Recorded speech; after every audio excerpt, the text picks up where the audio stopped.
Hey boys and girls, today's going to be a review of ordering decimals. So let's get moving. So at Google, they have these really cool bikes. They're painted Google colors, and they look kind of like that. And they all, the three main Google colors, no blue, now that I'm looking at it. But it takes different amounts of paint to paint each one. Less than a gallon of each. But it takes, for the red, it's 0.008 of a gallon. The green is 0.11 of a gallon, and the yellow is 0.9. So let's take those pink colors and figure out what is the most, or we're going to go greatest to least. So I'm going to rewrite these. Let's use white. So we've got 0.008, 0.11, 0.9. Now, I see in this first one here, I've got 3 decimal place values, so I better make sure everyone has 3 decimal place values.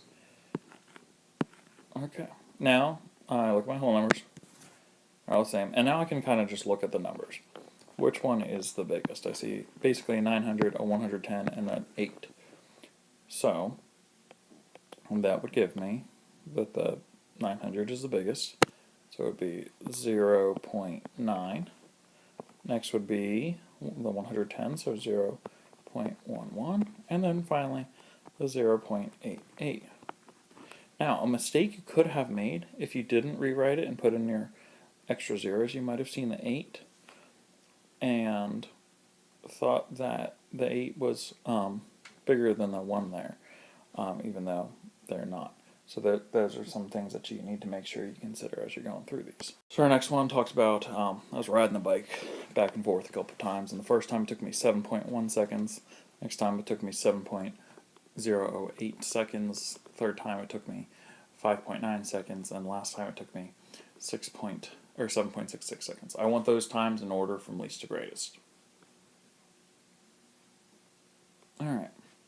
I'm going to go ahead and I'm going to add in all my zeros. I see the one has 3 decimal place values, so all of these need 3 decimal place values. Now, I'm looking, what's the smallest? Well, I see one of them has a 5, so I know that's going to be the smallest. It is important to look at the whole numbers, so that one's done. Now, the rest are 7, so now I need to look at the numbers in all. So I have basically a 100, an 87, and a 660. 87 is the smallest, so it would be 7.087, and then 7.1, and then 7.66. This one is really important that you put in your zeros, because if you look at this at first glance, you might have seen the 87 to say, oh, 87 is bigger than both 66 and 1, but really it's smaller because it's worth less. It's like having a little bit over 8 cents, where the rest is like about 10 cents and then 66 cents.